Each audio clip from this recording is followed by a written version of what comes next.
வாழ்க தமிழ், வாழ்க உலகத்தார். நான் உங்கள் அன்பு தோழன் பா. மூவேந்திர பாண்டியன். நாளொரு திருக்குறள் வரிசைக்காக இன்று நான் உங்களை இன்முகத்தோடு வரவேற்கின்றேன். இன்றைய பொழுதில் நாம் பொருட்பாலில் 82வது அதிகாரமாக உள்ள தீ நட்பு என்ற அதிகார தலைப்பின் கீழ் அமையப்பெற்ற 814வது திருக்குறளை பற்றி அறியப் போகின்றோம். தீ நட்பு என்பதற்கு தீயோரின் நட்பை கொல்லாதிருத்தல் என்ற பொருளில் இந்த அதிகாரத்தின் தலைப்பு அமைய பெற்றுள்ளது.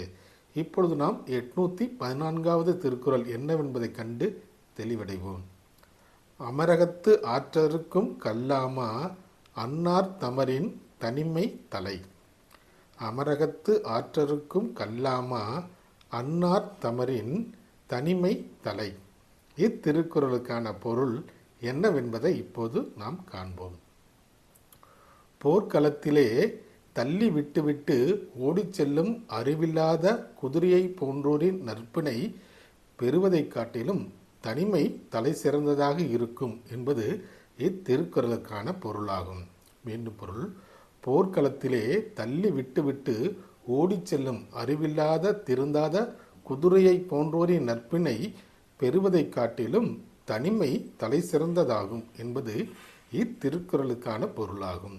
நாம் தோழர்களே, வள்ளுவரின் வழியினை பின்பற்றி நாமும் தீய நட்பை கைவிட்டு நல்ல நட்பினை ஆராய்ந்து தேர்வு செய்வோம்.